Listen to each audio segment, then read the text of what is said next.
Hello, I'm here with Gomeo, Quayd, and maybe Veeral soon.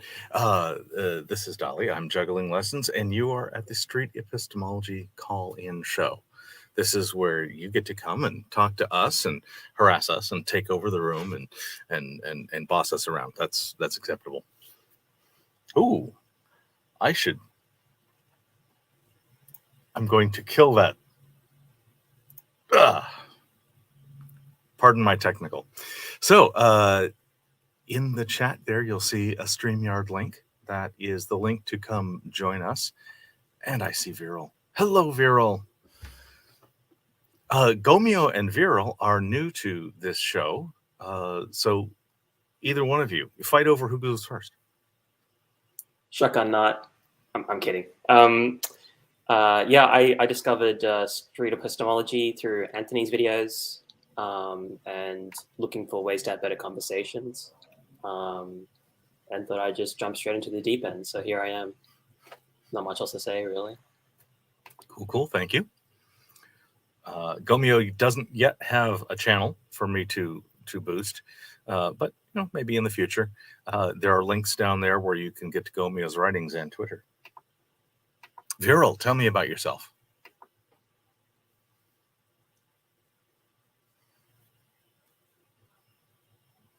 Veeral cannot hear us. All right, well, Yeah, I think he had an issue with audio last time too in the meeting the other day. Okay. I'm going to pay attention to the audience, and the rest of you can troubleshoot if that's of any help. Hello. We have Lisa saying, hi. Hello, Lisa. Great channel as well. So, Veeral, I don't know how to troubleshoot for you. Can't hear us. Yeah. Okay. I'm wondering if he can even see us. Do you see us? Yes, he Maybe. reacted to that. So something. Oh, okay. All right. Okay. Anyway, mostly this is for the audience to come harass us, but until somebody does somebody have a claim or a SE adjacent comment or other such thing? Hello, Sound Epistemology. Hey. That's David. Yeah, I can make one. I did bring Okay. one. So it is. I might just change it a little bit because I know I read it already. Let's see. Okay, I can hear y'all. Hey. Okay, great. Excellent. Great. Did you want to introduce yourself? Yes, Veeral.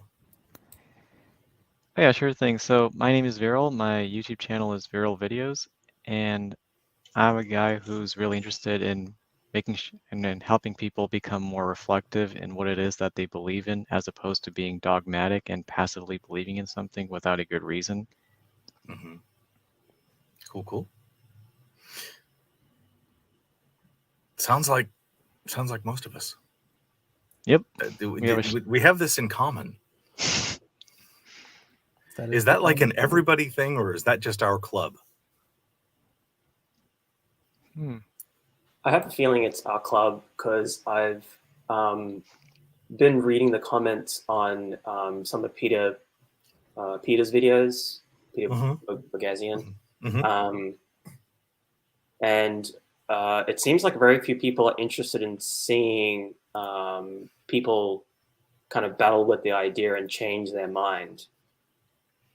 Even if they do change their mind, you'll see comments like, I can't believe they're on that side of the spectrum anyway. How can they believe that claim? Whereas my jaw literally dropped when you did see these people start to really reflect on why they hold particular views and actually struggle to explain their thinking through it. It's just my view. Telling them how ridiculous they are works. Oh yeah. 80% of the time, every time. Yeah, that is, it's an issue. That's a big issue. To that end, I've been thinking about asking for a different kind of claim when I got in public. And so I would love feedback on how I can ask the best. What I'm thinking about is saying, all right, so there's this range of claims you might make, from things you don't really care about at all to things you're extremely invested in. And I'd like to talk first about something in the middle, because the thing you're really invested in, I mean, I've got a scientist friend of mine, and if I would try to talk him out of being convinced by statistics, he's invested. His job would go away if he changed his mind about that. I'm calling that out because I think that's a good reason to believe in something, but that you get the idea. And if I can speak to somebody about something that's wouldn't affect their job, maybe it would affect their behavior, but it wouldn't affect their marriage, it wouldn't affect their relationships, it wouldn't be a huge investment, I think I might get better reflection as to the actual epistemology rather than the defense of the idea. So yeah, feedback on that. I'm gonna be trying some of that next time I go out in public. Yeah, that sounds like it might be a good way to kind of lay some ground and foundation for the conversation first, without getting some of the defenses that will be put up once you potentially delve into something that is deeply believed. I'm also thinking about asking people something that they've changed their mind about in the last year, in order to shave off those things they're heavily invested in. And then they also might better be able to tell me what they learned that changed their mind. That kind of thinking. We've answered that here before too. So if either of you can think of the last time you had your mind changed about something, that could be something to talk about as well.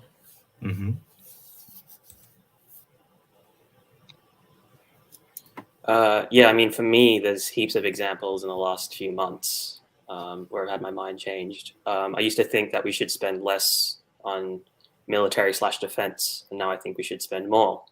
I was listening to Williams talk as well with Reed and Joe, and they were talking about hard SE versus soft SE.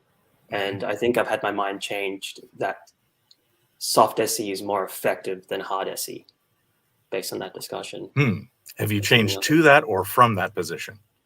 I've changed from thinking hard SE is best to soft SE is best. Okay, cool, Yeah, cool. More effective. Yeah. I like this distinction of hard versus soft SE, because there has been a bit of a thing where I've seen, and I've done it myself, said that's not SE, that's disqualified because it's sufficiently, you're arguing a position too much. I want to call it something else, like canvassing or many other terms that I think are good things to do, and I like the hard versus soft distinction better. Leaves it in the group. Leaves it inside the idea. What about you guys? Have you guys had your mind changed on anything in recent? Yeah, I'd say there's one thing that comes to mind. It's my attitude towards what we really know to be true or false, because I think that there is something. Well, I believe that there is objective truth, but the thing is, I recently realized that it makes more sense to say that we don't really know what is true or false. Rather, we believe things to be true or false based upon the reasons that are provided for believing in that specific thing. And the example I think of is like the idea of the Earth being flat, because there was a time that people really did have good reasons to believe that the Earth was flat, because all the available information that they had at the time, it pointed towards that conclusion to pretty much certainty. Until years later, now the new information was found to showcase that the Earth is actually not flat. So now we have a better reason to believe that the Earth is not flat, as we got new information over the years. Yeah, that's a good example. And I do change my mind all the time. I just can't. Actually, I remember that I changed my mind, or at least I talked about it recently, changing my mind on a Peter Boghossian video we watched. You can watch me change my mind in real time, where I considered his video SE. And then by the end of the video, after other people's comments, I was convinced that it wasn't. Actually, I had that exact same experience watching that video. I might have been experiencing something similar to you while watching that video, but yeah, actually, I promoted it and pushed it out as SE when he first put it up. That very first video where he was doing the segments, the lines, thinking that was SE. But after watching that video, I was like, actually, it's really not. Well, it's hard SE, I guess would be the definition. Yeah. The way he was working the game, he was nominally neutral, but I could tell that he wasn't. So that was one strike against. And the other was that he was setting up people to say, hey, could you argue against this position, and actually having people debating head to head. And I think that's going to get defense of the position rather than any discussion of how you came to that position. It's just reasons and arguments and beat each other on the head with it. Yeah, some of it just came down to technicalities for me. So like I noticed that he was loading the questions. He would say, well, that's not this thing. And then he would turn it into a question rather than phrasing it in a question from the beginning. Stuff like that. But yeah, that really reveals the bias. I have a hard time with the whole bias thing and neutrality, because I think that in many instances it's not practical unless you actually have a neutral position. But you definitely want to do your best to not make the conversation about, me versus you, or this is what I think. And so messaging is, you really want to dial that down pretty heavily. And so there was a lack of that, I guess, in the video. Yeah. Gina's asking, does that entirely rule it out as SE? And a few months ago, I might have said, kind of, yeah. And now with the new nomenclature of hard versus soft, I'm willing to accept it as hard SE. But, dictionaries at 20 paces. All I'm doing is adjusting terms, not changing my mind about anything important. I am wondering if are we doing this, because I'm pretty sure I understand the way everybody's using these terms, but is this the best way to phrase it? Like, is what we're calling hard SE, should that actually be soft SE and vice versa? Oh my. Oh. Like hard SE should be when you're doing SE to the highest degree. And soft SE should be when you're doing, there's no should be. This all comes down to right. Well, what terms do we pick, and which make the most sense to people? Which are the easiest to remember? If somebody hears it and doesn't know, what will they get from context? Right. Like hard and soft science. Like hard is usually considered right. the most science, the most sciencey thing. The sciencey, the quantitative. Right. Whereas the soft is more like operational definitions and qualified categories. Yeah. So maybe I just caused the confusion, and there was none up until I brought that up. Yeah. So Gorgeous says he's changed his mind 180 in the last year. Would you be willing to come along and tell us about it? Describe what you've changed and what you've changed in mind and why? Could be in text, but it's probably easier if you click on the link that's at the top of this chat. I'm not sure if I've pinned that properly, so I'm just going to publish it again just for...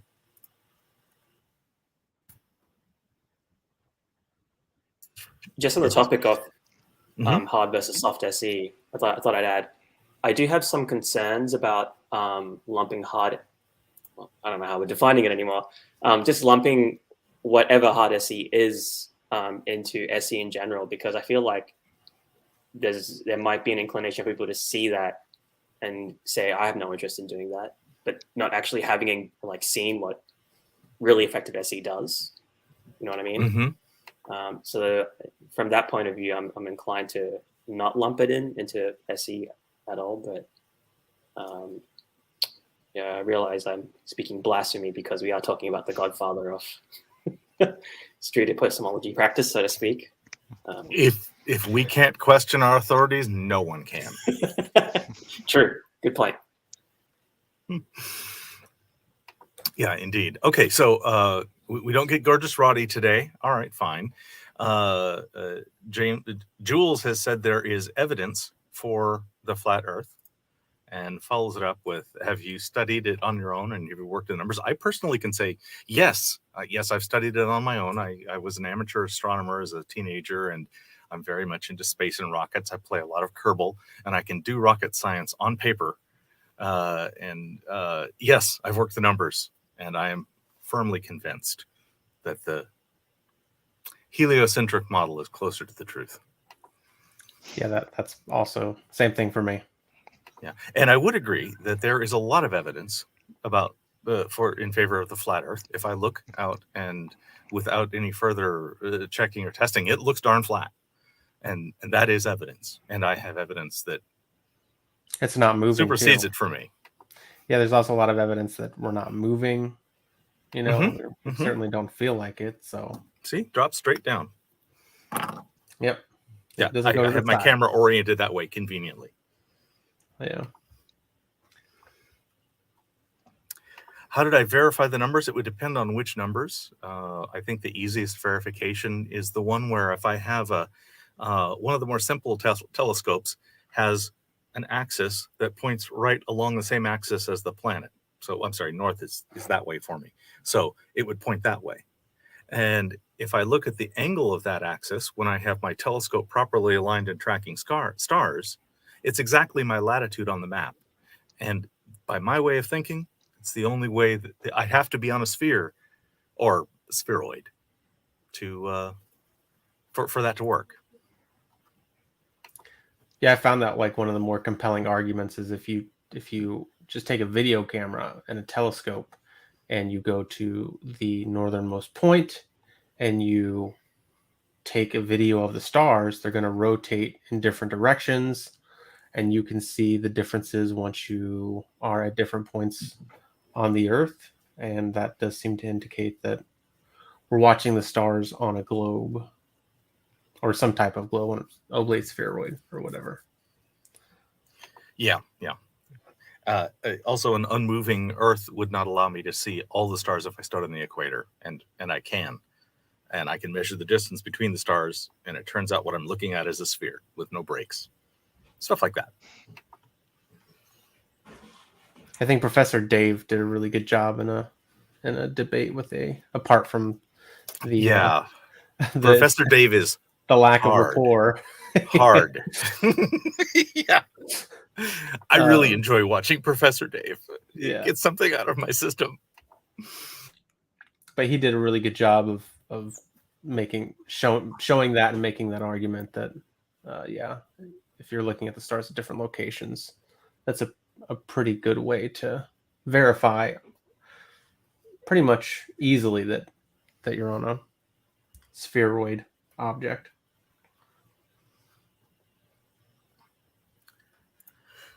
I think we're going down the same path about flat Earth. So Jules, you should dial in and do this live with us. We're okay doing it in text, and it's more entertaining for the audience if it's voice to voice. Couldn't the Earth be stationary and everything in the sky revolving around the Earth? If the Earth is flat, then it's pointing in one particular direction, which means at any given time, no matter whether the sky was revolving, you'd only be able to see half of it at a time. And we can, with just putting a few people in a few different places simultaneously, see all of the sky. And I do want to say that if you call in, I wouldn't be having this conversation the way that I am too, because I don't. Yeah, we're pushing back and bringing back alternate evidence and everything else. Right. This is not SE. This is hard. We're doing the hard thing. We're almost Pine Creeking. Yeah. So I think this is just in lieu of not being able to talk. Indeed.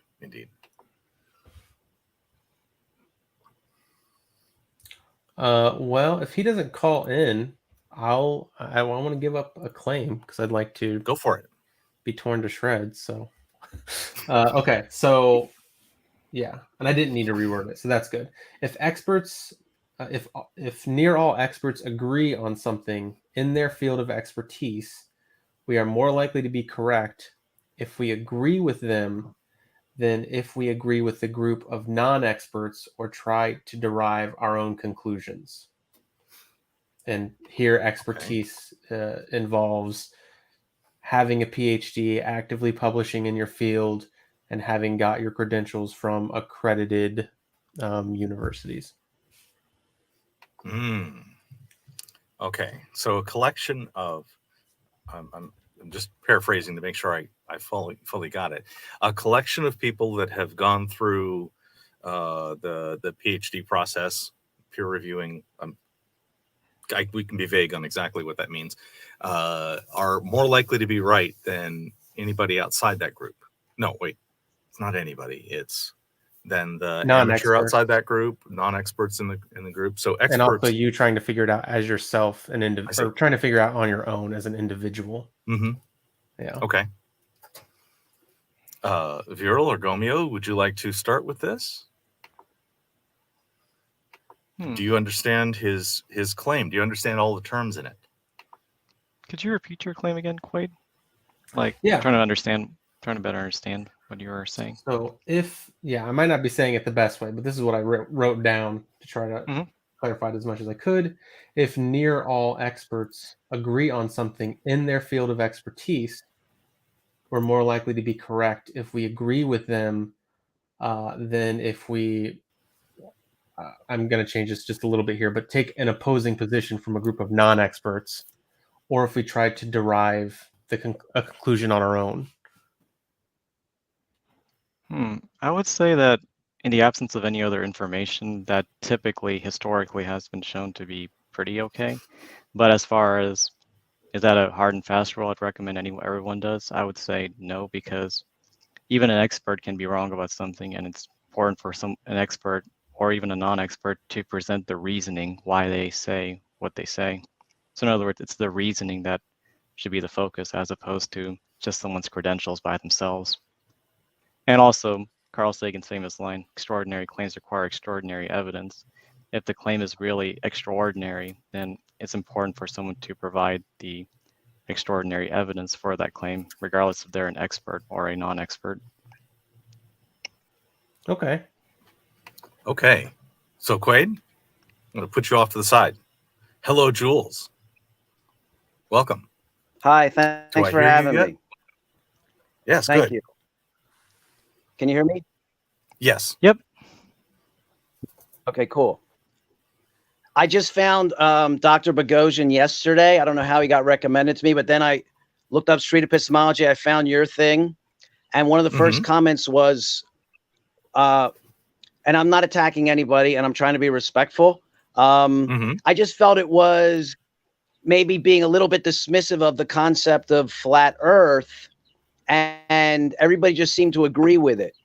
And I'll just mention that what I find is a logical fallacy that I call non-uniform standard.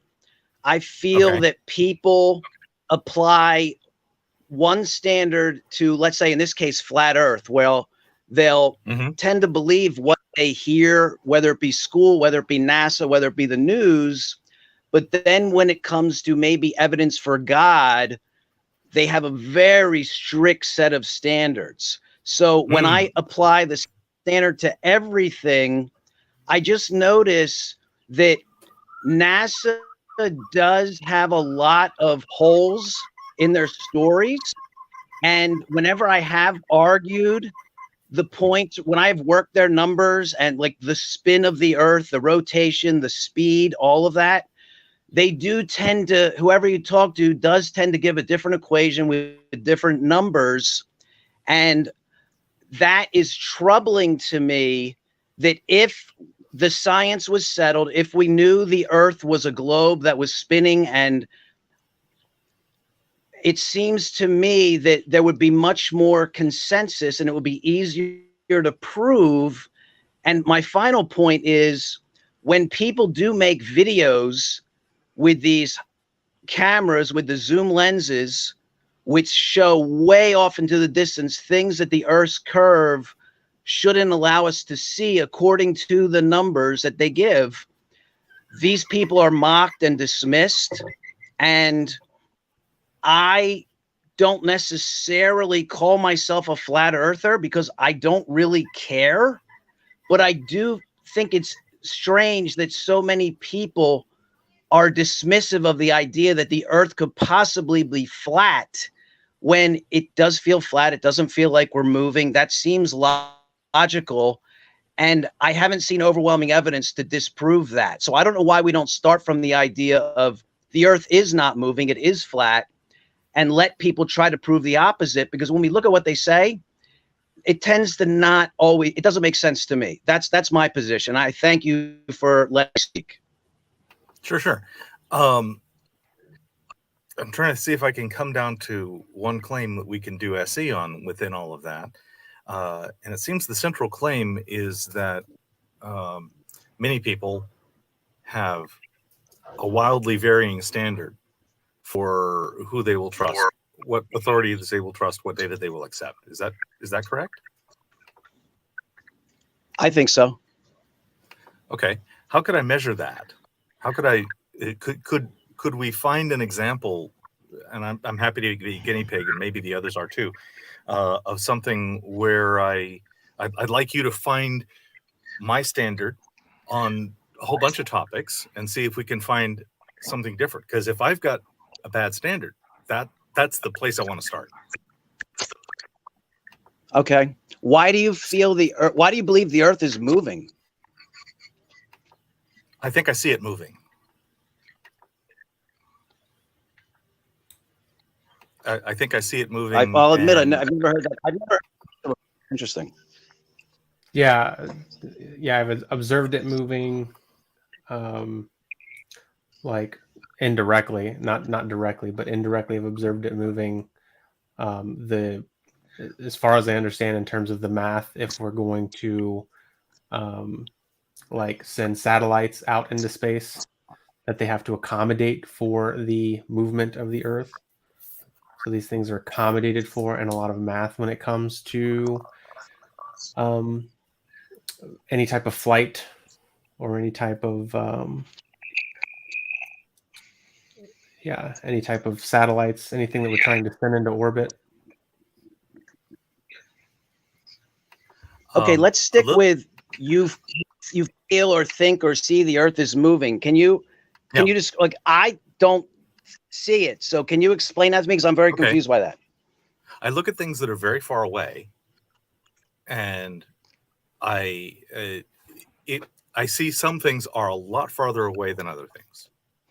And if they were moving and I were not moving, the things that were very, very much farther away would have to be moving very fast, while the things close to me would have to be moving very slow.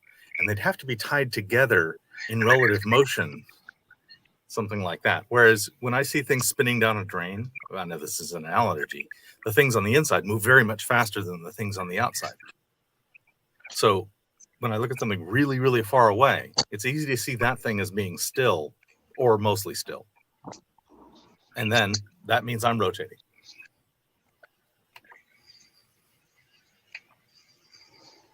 What about things that are you can only see like a telescope?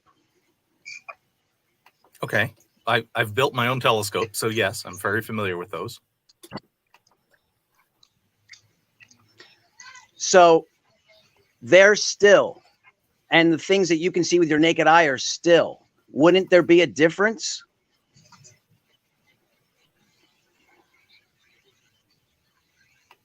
You're moving. The thing you can see with your naked eye there will be a difference. The things are going to be moving at about 15 degrees an hour across my vision, and stars and galaxies that are really, really far away that become bright enough that I can see them when I look at them through a telescope stay together. So they are relatively still relative to one another. Now, I recognize that when I'm looking at them and measure them carefully, they are moving at tens of kilometers per second relative to one another, but they're so far away that within my lifetime, I can barely see that difference of motion. But on a daily basis, I see the entire revolution of motion. Okay, thank you. Does everybody agree with him? Does everybody see it the same way? Yeah, I would say that the idea of general relativity, the fact, like things like the Coriolis effect, the weather patterns, all of these seem to be based on the movement of the Earth, and we wouldn't get the same predictions if it was different. If it was different than the Earth moving at over 1,000 miles an hour. Okay, respectfully, you use the word predictions, and we were talking about what we observably see. So not what we're extrapolating, but when we just look out what we see. And the first gentleman, I apologize, don't know his name, he mentioned he believes that, like, he sees that stuff with his telescope is moving slower than stuff with his naked eye, and that he is actually moving more than most of that because he is on the Earth.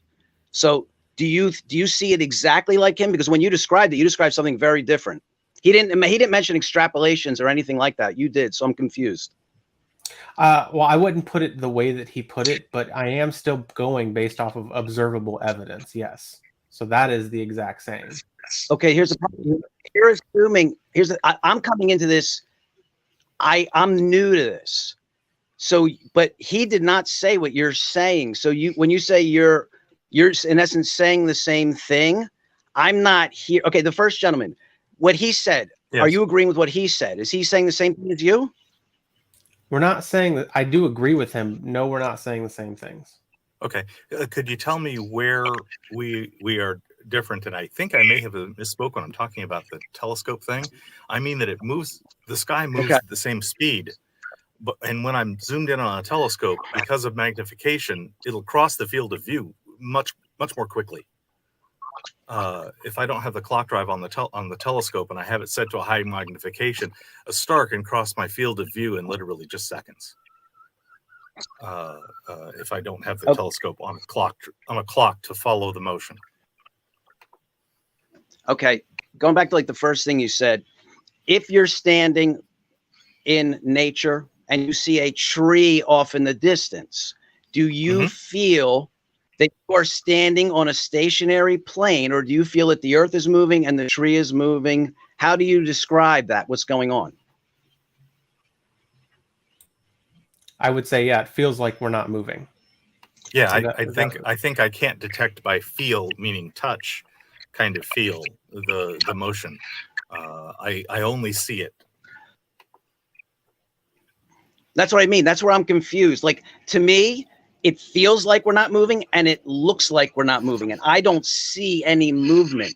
So and I think what you just said is it feels like we're not moving, but you're seeing movement when you see a tree.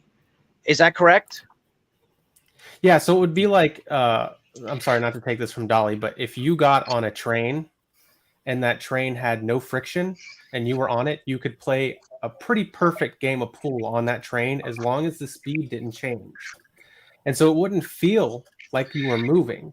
But if you tried to look at object outside of that train, it would be evident that you were moving. Okay. So and then we know that. Back to the first jump. When you see, but that's all presupposing that we're moving. I'm just going, the first gentleman said when he looks at something, he sees it moving. And I'm trying to get back to when you're in nature, you see a tree, you're saying you see it move. The first gentleman, you say with the beard, you see it moving? Right. If you're out on the sky at night, do you see stars rising up off the horizon in the east and setting in the west? Do you see those? Do you see the sky moving? I never thought. I think I do see the sky. I don't know. I don't know. Okay. I think the only difference in what we're saying here in terms of our perception is that I perceive the sky as holding still and I'm moving. And I think you're perceiving that you're holding still and the sky is moving. And Galileo will agree with you that all motion is relative, except axial motion. Angular motion is not relative.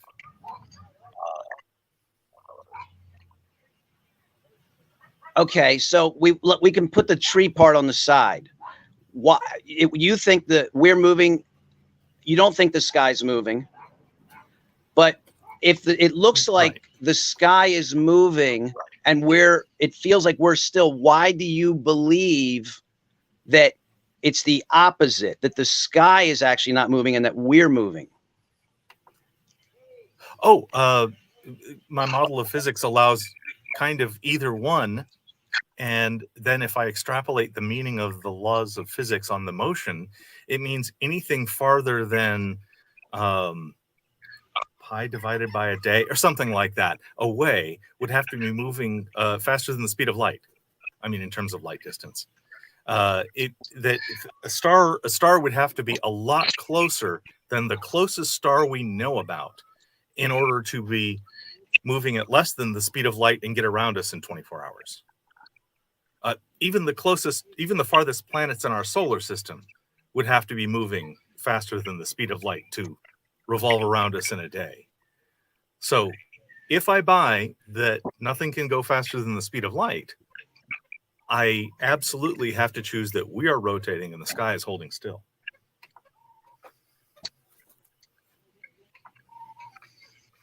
So it is based on believing that the speed of light is a maximum speed. And from that, I've done electrical engineering, and I'm firmly convinced of that too. Do you know off the top of your head what the speed of light is? 796,458 meters per second. Okay. And do you know how fast we're moving? Me relative to you, it depends on how far away we are on the planet. No, I'm sorry. Whether we're talking about I'm talking about the planet. And I'm not trying to trap you. I'm trying to figure out what's going on. So how fast is in terms of orbit around the sun? I think it's around 33 kilometers per second. Is that right?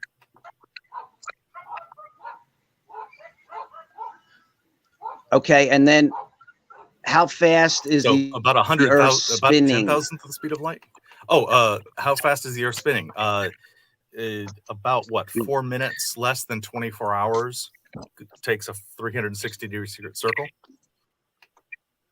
It's a little less than I know a day. that, but I'm saying it's 1/365th, 10360. Anyway, 1 day less than a year. No, I know that. But you mentioned the speed of the other planets would have to go for the speed of light. So what is the speed that the Earth rotates is what I'm saying. Like, okay, no, I'll ask a different question. Don't you think it's important if you know the speed that the other, okay, that's the non-uniform standard. Okay, thank you for doing that. That's my point. You know how it's impossible for Earth to be flat because you just said that the other planets would have to go too fast. They would have to go the speed of light. But you don't know how fast the Earth is going. You don't know how fast the Earth is spinning and rotating. And all you keep mentioning, well, it takes a year. No, everybody knows it takes a year or less than a day. Everybody knows that. But the actual, well, hold on though. But isn't it strange that when I asked, you didn't just come up with that speed? What speed? I didn't give you a speed. I gave you a rotational rate. The Earth need to know how. You didn't give me a rotation. You said it takes 1 day less than 365 days a year. No, about that's not the speed. About 4 minutes less than a day to get 360 degrees around. It has to go around a little farther because we've processed a little farther around the sun before we hit noon again. Okay. When I said how fast is the speed of light, you gave me a number. Yes. Right? Yes, I did. Okay. What is the right? And that's not what is the number for the speed of the rotation of the Earth? 1 rotation per sidereal day. Okay, that's not a number. And that's my point when it comes, and I am not trying to be disrespectful. When we talk about uniform standard, and when you're disproving, when you're saying this is impossible, I won't say you, I'll say NASA. It gives me Neil deGrasse Tyson. Gives me very specific numbers and blah, blah, blah, blah, blah. So then when I'll sit there and say, okay, great. Well, how fast is the Earth moving? I'm not getting the same specific numbers. So it's not a uniform standard. And as an epistemologist and as a person who is into truth, like all of us are, I don't know why you guys don't have a problem with that and why you would be so quick to just buy into that. Okay, so you're talking about speed of motion. So I'm rotating a cup. Well, no, hold on. No, I just brought up an interesting point. Address that though. Can I try this one? Go ahead. It's like asking, so imagine like a large like merry-go-round. It's like asking how fast is the merry-go-round going? There's like different ways to measure that depending on where you're standing on a merry-go-round. there can be an average of And how I fast asked it's going? for the same measurement. I asked for the same measurement, and I don't know why you guys wouldn't demand the same measurement as well. This is what it's not about flat Earth. It's about everything. It's about, if you're going to use a speed of light, then use speed for everything. And I'm confused why I'm the one making an issue out of this. Very near the North Pole, it's rotating at 1 meter per 1 meter per second. Very near the equator, it's rotating at almost 500 meters per second. I'm just really... I'm speaking in round numbers here because I haven't done the math that recently.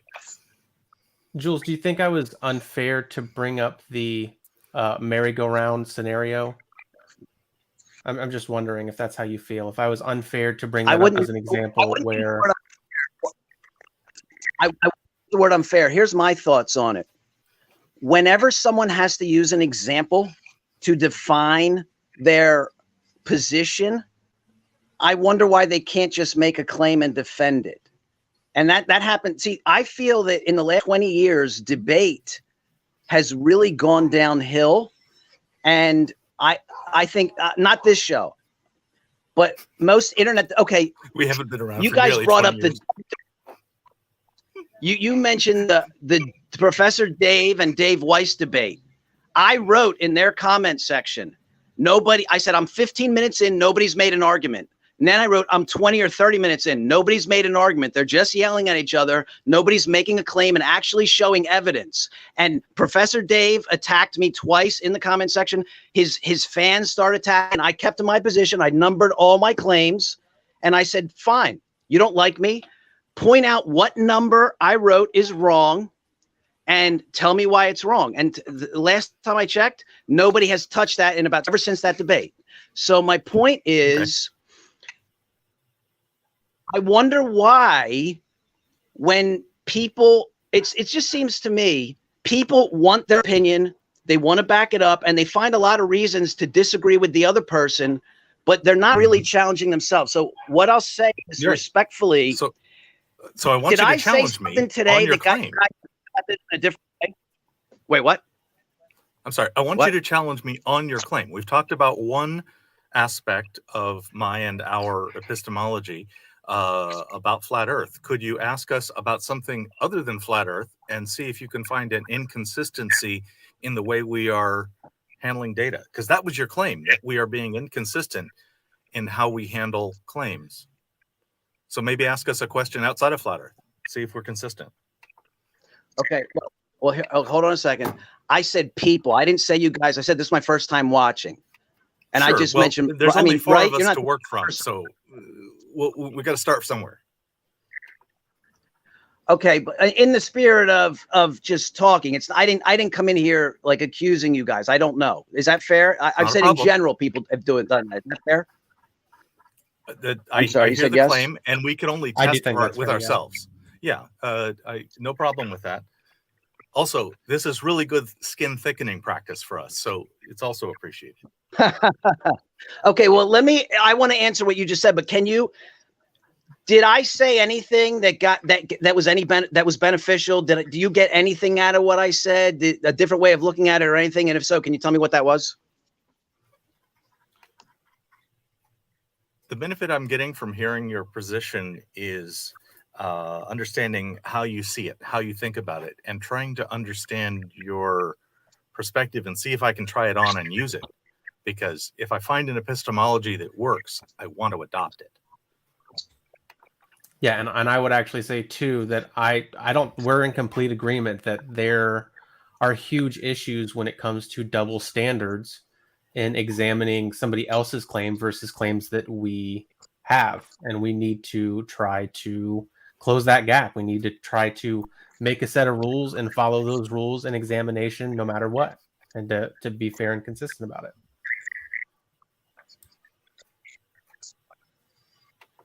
I know about so much other than the shape of the Earth. Can you repeat the question? Yes, you're saying that let's change the topic. We are being inconsistent. So could you ask us a question about something outside of flat Earth to see if we can show any inconsistency in the way we approach the data.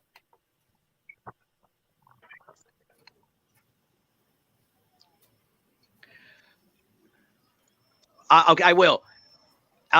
Do you feel or believe that someone saying that, well, we used to think the earth is flat, now we know it's round, would you say, well, you know, we used to think there was 2 genders, but now we know there's infinite genders? Okay, genders. All right, so let me ask you how you define gender. I'm confused. Or I can define it for you. Can you say that one more time for me, Jules? I apologize. Can you just say it one more time? No problem. No problem. If someone says, we used to believe that the earth was flat, but now we know the earth is a globe, would you also say, we used to know that there was 2 genders, but now we know there's infinite genders? I wrote a book that is set in 1964 to 1968. And in that book, sex and gender mean exactly the same thing, because back at that time, those words meant the same thing. And now there's a newly coined term, gender, which is somehow distinct from sex. Do you agree that the term gender has added a meaning in my lifetime? No. Okay. Well, then it's a question about language, and we don't agree about a definition, so that's okay. In the new definition, the way I use genders, yes, there can be more than 2 genders. There can be as many genders as somebody chooses to define. Can I reframe your question just to see if I'm understanding, Jules? Could you tell me whether or not I'm thinking I want to about adjust what he says, but yeah. Okay, good. Yeah, go ahead. Yeah, do whatever you want. No, just what he said first. No, go ahead. I'll come back. So are you saying that is there, oh no, sorry, yeah, there's a lag. So go ahead and talk to Dali and I'll come back. Okay. Would you agree that there is a political agenda to change language? Yes. Would you, okay, so are you okay with going along with changing language and not going against this political agenda? Yes. I am happy to accept new definitions for words, and I'm happy to accept and understand that when somebody's using a word, I need to understand what they mean and not assume that they mean what the person 100 years prior would have meant by using the same word.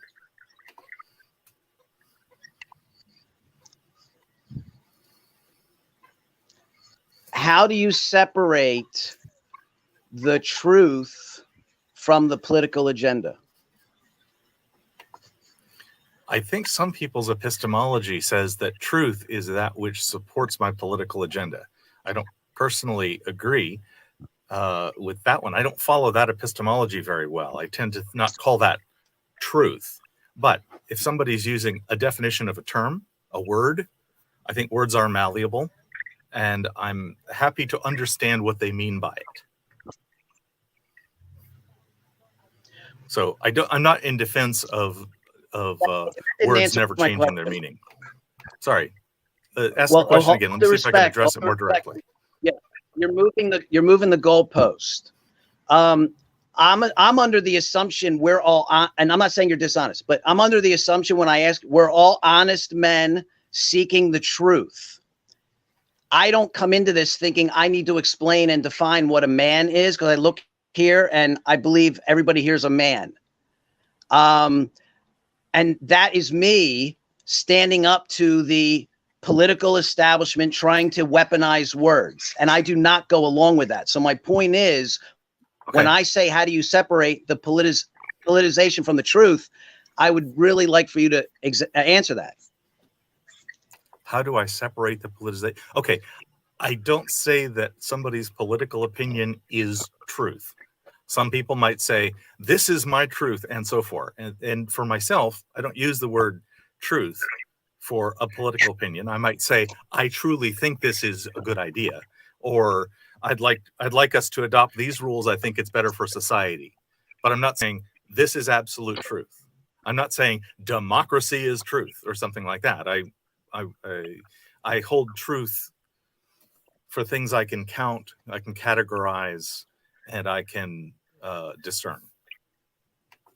I don't give truth that easily. Do you feel you answered my question? Has a narrower thing. Okay, I'll do it again. There is okay, I'll do this. Do you agree that they are attempting to weaponize language?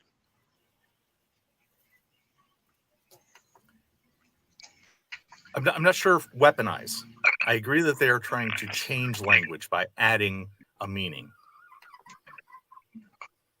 Okay, enough. Do you think it is an attack, i.e. weaponization, if someone says something that goes against the mainstream narrative and they can lose their job, be kicked off social media, be kicked off the public square, and in essence, depersoned and demonetized?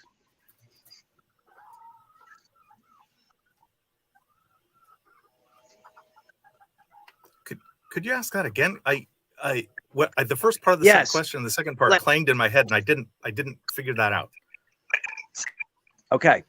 Do you consider it weaponization, i.e. an attack, if in you saying something that goes against the mainstream narrative, you can lose your job, be kicked off social media, be depersoned, and or be deplatformed and demonetized? Okay, so I would certainly accept your definition, your use of weaponization to be anything where if I say something about you, it can have significant political and social impact on you. I'm happy to accept your term weaponization for that. Weaponization isn't a term I use myself much because I think it's vague and I think it's rhetorical more than illuminating. Well, but I'm happy to accept your version of what weaponization means. Hold on. I want to be very clear in what I said. It's not just because you said something to me. It's because if you specifically say something that goes against the mainstream narrative, that those things happen. Would you would you say that that is weaponization? Well, that's the only way that it would. That's the only way it would be effective. If I accused you of something that was subtle or you number rounder, it's not going to have any impact. If it's just a nuanced, subtle thing. Whereas if I said you are violating the major social standards and people should not trust you because you are, well, that would be like what you're saying is weaponization, right? Well, it's more specific, and I'll just tell you. If I come on here and say, I don't think the earth is moving, I think it's flat, and I think people who think the earth is actually moving are mentally ill. That's not a popular opinion, but I'm not going to get in trouble. Would you agree? I don't know that you would not get in trouble. I think as soon as you say that people not in legal trouble, though. Right? Yeah, not in legal trouble, but you might get in social trouble by saying a bunch of people are mentally ill, especially that hold a mainstream opinion. I think people will discount your opinion because you claim people to be crazy that hold a very popular opinion. If I were to say that all theists are insane because they believe in a god, I think that's, I think that's overstating the case. Because, well, no, I'm saying, would that be a similar situation? People should disrespect my opinion. You just made my point. If I say you made it. You did a better example. I wasn't even going to bring up religion. I wasn't even going to bring up religion. Atheists can attack. Is a mainstream idea. Hold on. Atheists can attack God all day long. They never get in trouble. They get TV shows in mainstream media for attacking God. You're comparing attacking God to saying a whole group of flat earthers is mentally ill, or if someone to say, no. I'm not going to say it because you will get in trouble. If someone were to say that there's only two genders and people who don't think that are blank, they would get your show would get kicked off YouTube if I came on here and said that. They would blame you guys for that. Appreciate you so you can come on here and say whatever you want. Yeah. You can say whatever you want about God. You can take the Lord's name in vain. You can break the third commandment or whatever it is. You can put that in Marvel movies and Batman movies and all that stuff, kids movies. Can I ask a question? But if you say something bad, well, hold on, real quick. Yeah, if you can say, if you say something bad about multiple genders, you get depersoned. So that's the non-uniform standard. Gotcha. So I have a question here, if it's okay that I ask. Is it possible that it's true for both groups of people? Is it possible that you could get in trouble for saying that people who believe in God are crazy and for saying that people who don't believe in God are crazy, depending on the context? Or you can get in trouble for saying there are only two genders, or you can get in trouble for saying there are more than two genders, depending on what group you're around, what the context is. Is this possible? Is it possible? Yes. Now, can we get back to what we were talking about? Do you see what you just did right there? Yes, you're trying to move the goalpost. You see that though, right? You're trying to move the goalpost. We're trying specifically to keep this back to your original claim, which is that we handle that we handle authorities and data in an inconsistent way. Would you bet on it being true? Would you bet on it being true that you could be an atheist and get in trouble for saying those God people are crazy in some contexts, like social trouble, let's say? No, sir, I agreed with you. I agree with you. You're saying there's a difference between possible and you thinking it. I was just clarifying. But okay, thank you. No, that's not the uniform standard, though. How do you? Okay. I'm just. I guess I'm not sure. What I'll tell you what I think, and you tell me where I'm wrong. I see people going out there and saying, let's say, bad things about God. Nobody cares. Christians don't care. Muslims take it more serious. Right. And what do they do about it? Religious people do generally be very offended by that. Lots of offended by that. Fair enough. Some of them are noisier than others. Guys. If someone, we'll get back to what we were talking about. If someone, let's call it, offends someone who doesn't think they're a man or a woman, if someone offends that person and that person who doesn't think they're a man or a woman wants to push it, you can lose your job. You can get kicked off PayPal, YouTube, etc. If you say something about God and some Christian has a problem with it, what happens? You don't get to go to God College. You get thrown out of BYU. Yeah, you could lose if you are friends with those people. You could be kicked out of the group. People will ostracize you. So okay, it sounds like you. I think you mentioned. Oh, you mentioned authorities earlier. So sure. You're not okay with God being an authority, and I don't have a problem with that. Whatever, but. Are you okay with man being an authority? I don't think I'm okay with God being an authority. Yeah, neither of us have a problem with God being an authority. Yeah, I'm okay with God. If God can demonstrate God's existence to me, I will probably believe God exists and maybe even knows stuff. Well, you kind of made a little joke about how you'll get kicked out of God College, you'll get kicked out of BYU. You asked what would happen if I. It was not a joke. You asked what would happen if I said things against God or against theology, and the answer is I don't get to play in the Christian club. Not a joke. Yeah, you could be kicked out of a Christian college for expressing atheistic views. You say out of God college or something like that, right?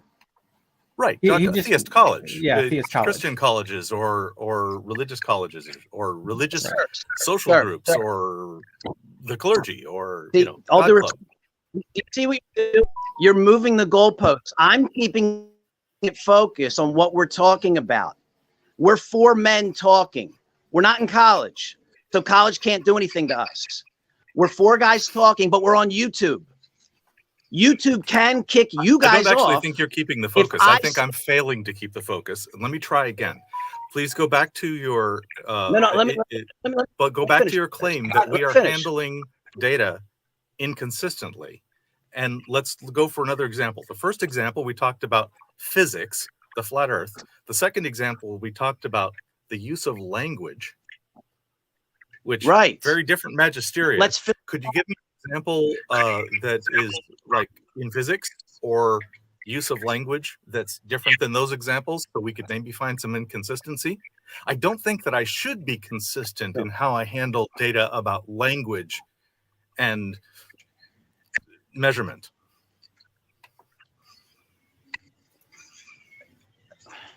We're talking about language. And every time I box you in, you change the topic or you make a joke or you like I'm right there. You know what I'm not getting you guys kicked off. But doesn't that prove a point that we can't talk about people who don't believe they're a man or a woman, yet we can talk about God. You don't have an issue with that? About either one of those. In this setting is what you're talking about, right? Just, I mean, you're talking about in the YouTube setting, right? And I would say that my own position on this is that my own position, my personal position is, I've heard cases where YouTube does something that I don't agree with, and they've done other things that I do agree with. It depends on the context. I don't think you should be kicked off of YouTube for talking about God or for saying that you don't like atheists. Or there's lots of things that I would personally disagree with that YouTube does and other social media platforms do. I don't disagree with everything they do, but I do disagree sometimes. Yeah. Fair enough. Back to the first gentleman, where I was going with it is, and I think you've proved my point, the way you keep dancing around talking about it. In the 60s, there was men and women. And if you and I were having this conversation, we wouldn't have wasted 10 minutes trying to get to what truth is, and we could actually talk about the truth. But instead, we are avoiding going a little farther in this topic because you are trying to avoid getting in trouble because the political establishment has labeled certain things as wrongthink, and it appears you are conforming to that instead of stating what you used to believe true, and you're justifying it by saying words do change meaning. I'm not conforming because I am actively a supporter of trans folk. I am actively queer. I am very much politically aligned with people who have redefined the term gender to not just mean sex. It is deeply important in my life. This is not me avoiding. This is not me conforming. This is me supporting and trying to not be too much of an asshole about it. I'm trying to mostly be neutral and kind, and certainly not conforming. And also the potential of changing your mind as well. So at one point, I may have agreed with where I think you're going with this, but at some point I heard arguments that convinced me differently. And those weren't coercive arguments. Those were what I considered to be logical and reasonable arguments. Do you think I'm being coercive? No, that's what I'm saying is the arguments that people gave me weren't coercive. So people weren't saying, hey, you better believe that trans identity is real or I'm going to beat you up. They weren't coercive arguments. They were arguments that they were giving to be reasonable and logical. He didn't change his mind based on threat. He changed his mind because he was convinced by the reasons. Fair enough. And you don't feel I'm being coercive because I just asked and you didn't say that. So why went to the first gentleman? Right. To the first gentleman, what you just said, I appreciate. So when people say they respect it, that doesn't necessarily mean they appreciate it. I appreciate what you just said. Why didn't you say that 10 minutes ago when I first asked the question? Why did we just go in circles for 5-10 minutes? Sorry if I failed to answer your question directly. I thought I was answering, and I learned that you want a different answer. Okay. Could you give me a third thing that we could look at maybe all four of our opinions on? See if we can find consistency or inconsistency? I think we're making good ground here. Why don't we just keep exploring this? Because I think we're learning a lot here. Because it's not the format of the show. I don't want to change the subject to gender. Okay, so you want another thing to... I'd like to stay on the claim that we of epistemology. That's close enough to street epistemology that it fits the format of the show. So let's stay on epistemology if we can. Yeah, there's been a lot in this conversation where we've deviated from, I think, what we would normally do just because of the tenor and pace of the conversation. And so that's been part of the issue here. Like, we don't usually try to give facts. Not that we're afraid to give facts. It's just not what street epistemology is. And so I bring up God again here? And a little bit. This is reverse epistemology, where we're asking you to examine our epistemology. So the format is reversed, and I want to give you that control. I want to give you that option, and I want to try to be not resistant to you. Right. Do me a favor. I got a little confused right there. Okay. Can you say it again tersely? I would. This is where we have reversed the normal roles. Usually we are asking people about their epistemology. In this case, we're asking you to ask us about our epistemology. That was your claim. And that claim fits our format, fits the show. This is about epistemology. It's not about gender. It's not about flat earth. Those can be things we talk about to get to the underlying epistemology. And I would find it very valuable if you could show me a way in which I'm being inconsistent in my epistemology. That's something I actively want to adjust and make better. Fair enough. And I have a question. I think I can do that. And if I'm wrong, please tell me and I'll adjust. My question is,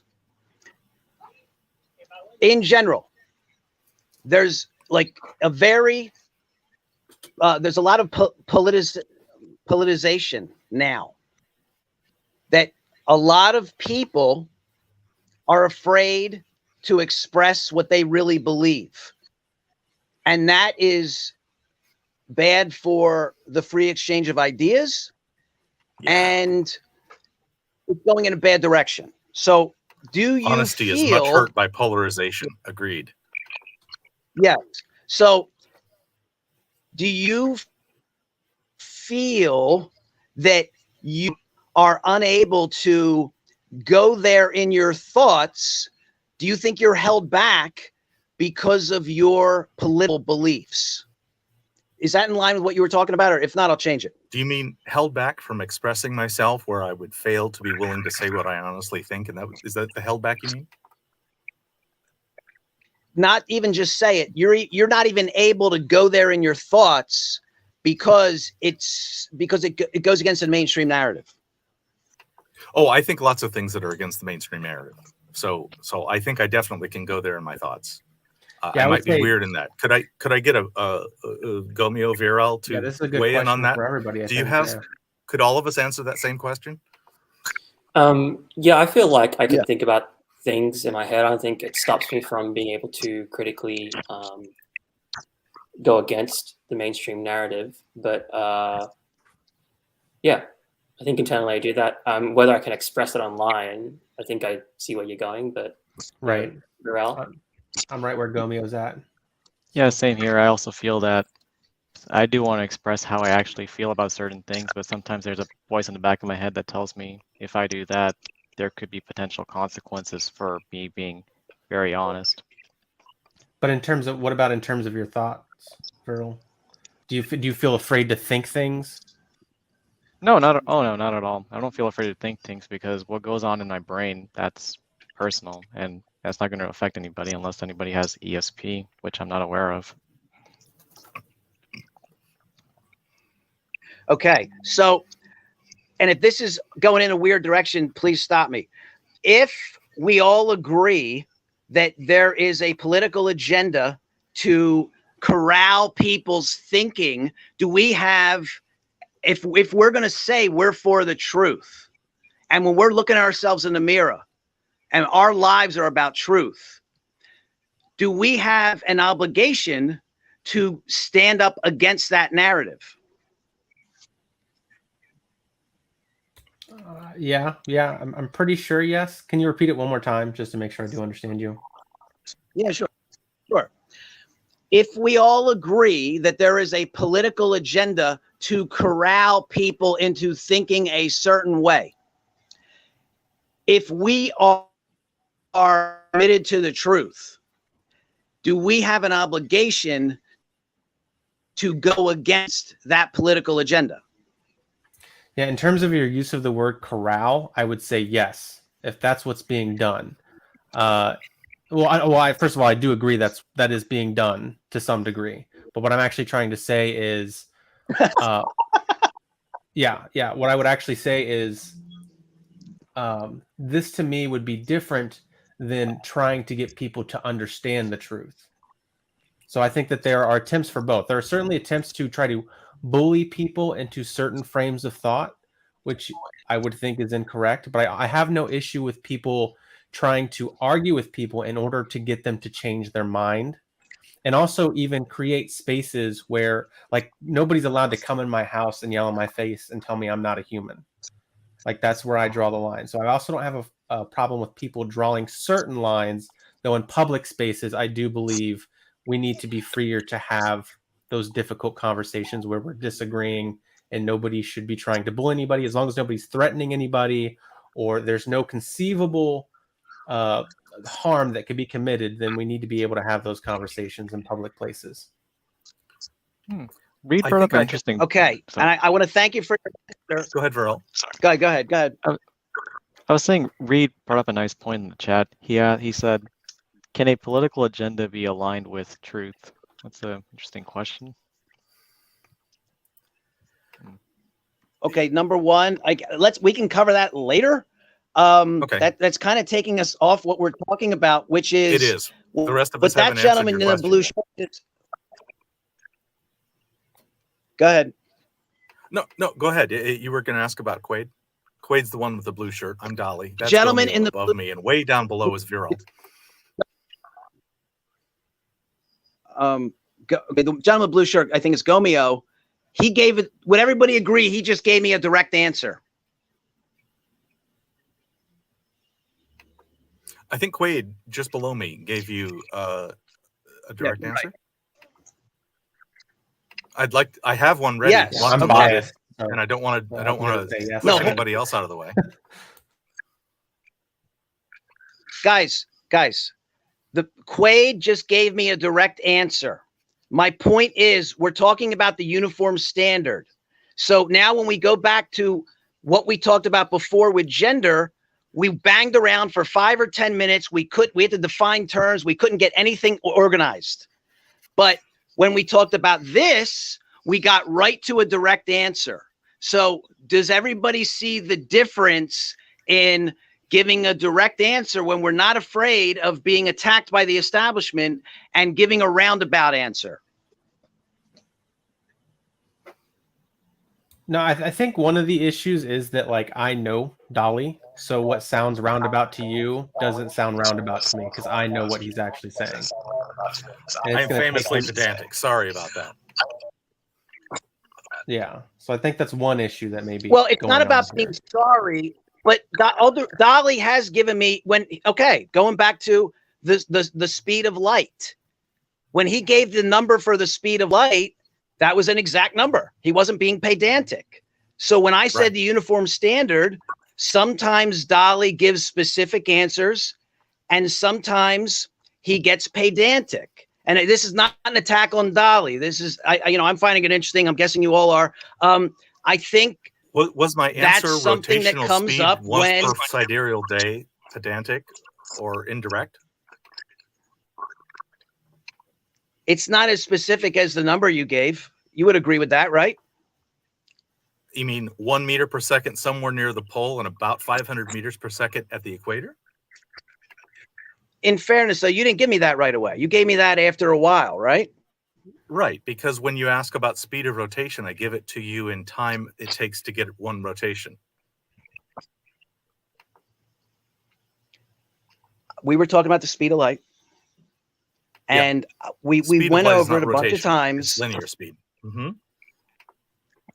I know. And when we went over this already. Okay, so I'll ask it differently. Dali, when you gave me the answer for the speed of light, do you think that was pedantic? I don't think either answer was pedantic. I thought it was the answer that I would be expected to give if asked it on a math test. Okay, then the one about when I asked you about how many genders there are, or whatever, do you feel that was pedantic? Did you ask him how many? Yeah, I gave you a pedantic answer because I needed to define my terms because the question seemed to be about terms.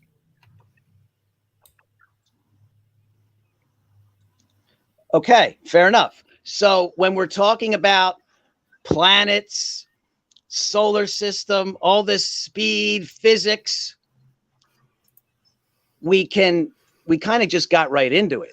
You just kind of gave me some numbers real fast. But when we're talking about men and women, all of a sudden we have to define terms. So, and then we talk about the politicalization. I think you see my point of view that this is different. This is not uniform. We're applying two different modalities of thinking to these things, right? Yes, I agree that words and physics have completely different epistemologies. So they're different realms. Well, let's do that. Hold on. So we got physics in 1968, and we have men and women in 1968. Same thing, right? We can just talk, right? No, there's still physics and words. Those are two different things. They weren't together in 1968 and separate now. Right. Yeah, they've always been separate in terms of the textbooks. It's just in terms of popular culture, they were synonymous in some ways, but in terms of like academic study, they weren't the same. It's just in popular Well, hold on. I'm talking about having a conversation. If we want to talk about physics, we can just talk about physics. If we want to talk about men and women in 1968, we can just talk about men and women in 1968. Whereas today, if we want to talk about physics, we can just talk about physics. But if we want to talk about men and women, we got to have a conversation about terms. Would you agree there's a difference? If you bring up the term gender, which has been coined in an important way since 1968, then yes. Yeah, I agree that I do agree that there's obviously a different politicalization of one of those conversation topics over the other one. But no, I do think that you would have to discuss terms in both if you were going to have a reasonable conversation about either. So I think that's where we agree and disagree. We agree that there are different political pressures on one conversation over the other in a lot of circumstances, but a discussion of terms is still important to both of those conversations. And we've been when I have a sorry, Jules, we've been with you for more than half the show, and I need to make room for other people. Thank you very much for calling in. Call again in the future. I would very much like to have you explore our epistemology and check us. We love criticism. Thank you for this. And time means I need to make room for other people. Thank you, James. Do you have any last words? You guys, I've never done this before, so how do I hang up? Oh, there it is. I got it. Hey, thanks, everybody. Thank you. Thanks, everybody. Have a good day. All right. Bye-bye. Okay. Hey, everybody. Should we reset? Yeah, assessments. What Gomeo and Veeral, am I pronouncing that right? I'm sorry. Veeral. Yeah. Impressions. What were your impressions? I got the sense that it felt pretty intense at times. And yeah, it didn't really feel like SE, but I think that's because we didn't really specify. And he did also say that he's relatively new to all this. So I thought it would have been good maybe up top to kind of explain the purpose of this channel and what we're trying to do from the get-go, which I think was a bit of a missed opportunity. And yeah, I also did feel like it seemed to be like there was a kind of a direction that he wanted to head into, as opposed to just an open exploration of the things that we hold to be true and why we think that they are true. Veeral, I don't know if you want to chime in.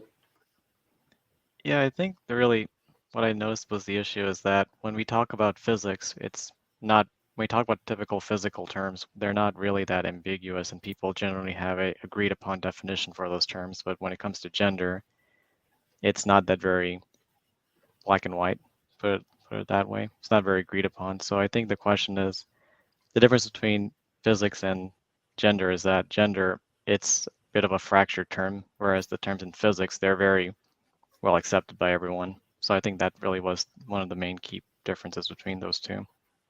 Yeah, I also wanted to add to that, when he was saying how the difference between talking about gender is pedantic and physics is not, I was going to say, I actually think he asked a very specific question about the speed of light, which it seems like there is only one answer. But when you're talking about rotation, then it seems like you do need to define what you're talking about. Are you talking about the Earth's rotation at the pole, at the equator? Are you talking about, the Earth rotating around the sun? And so I think, no, even in physics, you do need to define terms and what you're talking about, depending on context. So that's one thing I want to Yeah, it depends on your level of expertise in physics. Like, what's your background knowledge in physics? Like, talking to someone like me as opposed to a PhD in physics, it depends. The terminology you got to define depends on their level of expertise. Yeah. Look, I'll be honest. I believe the Earth is round because I read it in a science textbook once. I don't know the math or, the physics to actually understand if it's actually true or not. But yeah, I guess I believe scientific consensus. Mm-hmm. Mm-hmm. Which we've come full circle now back to my original claim. Now, is that at the equator or at the? Yeah. But yeah, Veeral, I think, articulated it the best in terms of what he was trying to get to, that I had trouble articulating myself, and that with gender, there seems to be more ambiguity to it, to the degree that people kind of hesitate to define it exactly, whereas in physics, that happens less, right? Is that what you were, am I explaining that? It's pretty, most topics in physics, introductory physics, they're pretty well agreed upon in people, as opposed to gender. That's a bit of a fractured term between people nowadays. Mm-hmm. So I think that's where the difference is. Mm-hmm. Yeah, and I think Anthony brought up something really interesting here, which could have been interesting to discuss with him if it was possible. But it seems like Jules is saying that if a person needs more time to explain something, it's an indication of inconsistency. So, if it takes us longer to describe something, that this is necessarily inconsistency, or that this is wrong or untruthful, where I think I certainly don't think that. I think some things just inherently take longer to explain because of the complexity of them. Yeah, and if you say that a long explanation necessarily means this motivation or this cause, you throw out nuance. Some things need a bit of nuance to communicate, and I suck at just skipping the nuance. If anything, I'm too pedantic.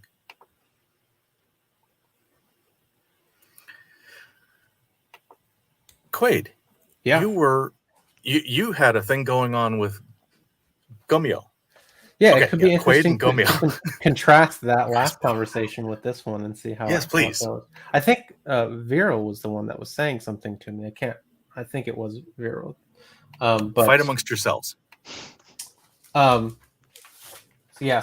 my claim. Where's my claim? Yeah, if near all experts agree on something in their field of expertise, we are more likely to be correct if we agree with them than if we agree with an opposing position from non-experts or an opposing position that we've derived on our own.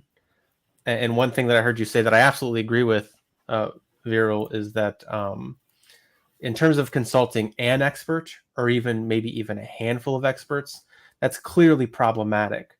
But I think once we get into 90-95% consensus, I think we're dealing more with probability. What's the probability that all these people looking at the data are going to and their epistemology is sound? That's also an important component, is incorrect versus a group who are not well versed in that field or not well studied in that field, or me as an individual who can only really look at so many articles in a field and come to my own conclusions. It seems like the odds are in favor of them being more correct than me as an individual coming to my own conclusions by myself being correct, or a group of non-experts being correct. I hope that made sense. Do you feel like Dali captured the claim fairly accurately? And do you read that? Do you read the way I wrote it? Fair enough. We can definitely go based off of that. Yeah, we can move from there. Yeah. Veeral, do you want to take this one and explore Quayd's epistemology on this claim? Or yeah, I can do that. So the claim is experts are more probably right than non-experts. I generally would say that's typically true because of past experiences. When it came to disagreements between experts and non-experts, typically experts, if that's all we know is that an expert's saying X and non-expert is saying not X, then typically the expert's correct about X as opposed to non-expert saying not X, given that's all we know. But when we go further into the information, then that can possibly change the likelihood of an expert being correct and a non-expert being correct. We have to know what their reasoning is for saying their claim and not just taking their word for it. I'm wondering if you can give me like a real world example of this. I'm not sure if this would count, but I'll just throw it out there. There was a time when people pretty much accepted the idea of vitalism. It's the idea that organic chemicals, they cannot be manufactured by man by themselves from ordinary everyday chemicals. It was a theory of vitalism. They had this vitalistic force that didn't allow organic molecules to be produced by normal means until a German chemist named Friedrich Wöhler. He synthesized urea from everyday chemicals, and that's what showed that statement is actually false, and that also gave birth to the subject of organic chemistry. So is this pre-modern science? What do you mean by like modern science as developed by Locke, like the logical positivists in the 1800s? Is it pre-1800? I don't know from the top of my head. I'd have to look that up. Okay. It's still active in the chiropractic science. The idea of vitalism? Yes. A lot of chiropractic colleges teach vitalism as part of their curriculum. And vitalism is the theory underlying subluxation disorders. Sorry for the messaging. Keep going. I think we're in agreement at this point. I'm wondering if anybody has any critical questions. I would ask if we all agree that experts are probably more right than non-experts. Is there ever a time we should listen to someone who is going against the expert consensus? Oh yeah, that's a good question. I would say yes. There's another example that came to mind. I don't know if y'all have heard of Gregory Mendel. Have y'all heard of him? Yeah. The father of modern day genetics. So yeah, go on. Oh, that guy. Who? So I was reading one of my sister's biology textbooks, and it was saying that he had done studies regarding genetics, modern day genetics and statistics with pea plants, and it was actually rejected by many of the contemporary scientists at that time for the reasons they told me were unknown, why it was rejected, but it turns out now they accept his idea of modern genetics. So in that case, it's an example of a person who was a non-expert, but showed to the experts that, hey, he was right about his theory of modern day genetics. Yeah, and that is a lot closer too to the timeline. That's really close to modern science too. So that's interesting. Yeah, the thing about science is that the truth or plausibility of a scientific claim, theory, or law doesn't depend on how many people accept it, but rather it's how well does it support the available body of information that we have collected. I have another question, which is, well, how are we defining experts? What makes an expert an expert? How do we decide that we should listen to a person, let alone a group of people, on any particular field? Yeah, I would personally define that as somebody who is actively publishing in a field that's been established for a while too. That's something that I didn't articulate originally, but is part of the equation for me, is that the field has to have been around for so long. But they have to get their degree from a credentialed university that is teaching, from what I can tell, a reliable epistemology. So it has to be an expert that I'm fairly certain has been taught a reliable epistemology, has gotten their degree from an accredited university, and is actively publishing in their field a lot of times. So not just any regular PhD either. So I'm interested in what people with PhDs think still. So what sort of evidence we haven't actually asked for your confidence level? Yeah, 99%. Okay. And what could raise your confidence that this is true? I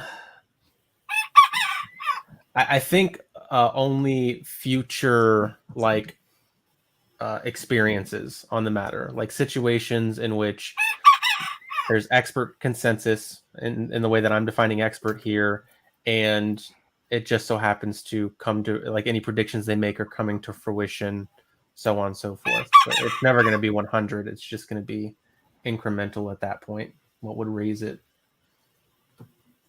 And then what would probably lower it? That's the next one, right? Let's see. Yes, you read ahead. Yeah. What would lower it would be if the opposite happened. If we were finding that there was expert consensus in certain established fields where the experts were actively publishing and their predictions, weren't reliable, then I would start to doubt that. Is the example of vitalism one that would move you on the scale? I have to research it more because the advent, if you will, of modern science matters to me. Like the predictions that happened before what we call modern science and development of modern science is important. It's like when people try to say that, like, at one time experts thought that the Earth was the center of the solar system. I'm like, I don't actually agree with you that they were experts. Like, they may have been experts in their time, right? But they're not what we mean today when we're saying, like, scientific experts. The way that they built epistemology, the way that they built knowledge was, like, vastly different from the way we build it nowadays. And I think that's significantly different. So was it Socrates or was it Plato? Music of the spheres, the whole multiple crystal spheres, geocentric. And so, are you saying that I don't know whether it was Plato or Socrates, or maybe I'm getting Aristotle? It's one of those guys. So one of those guys, at least, is not an expert by your standard. Is that right? It's possible. Yeah. Okay. Yeah. It sounds probable. Sorry, Veeral, did you have something else to say? Yeah, I was going to say, would you say that an expert has a lot of background knowledge as opposed to a person who's not an expert on a given field? Quayd? Yes. And would you also say that it's possible for an expert who has a lot of background knowledge for a given field to have bad reasoning for believing in something in their field? Yes. Like they have all the technical knowledge, but then they use bad reasoning to come to a conclusion. Yep. So in that sense, would you say that it's important for people, no matter if they're an expert or a non-expert, to make sure that their reasoning for what they believe in is good, and only then we should focus on the truth of the evidence or the premises that they present for their beliefs? No, because I think we need heuristics for the sake of time. I would say ideally what you're saying, yes. Ideally, if you are going to make a claim about, say, oblate spheroid Earth that revolves around the sun, you should be able to build your own argument, but not everybody can get their degree. Not everybody can become proficient enough in every field of knowledge there is to practically do that. And especially in a democratic society or in a democracy, we need heuristics to make good judgments, even when we can't make technical arguments ourselves.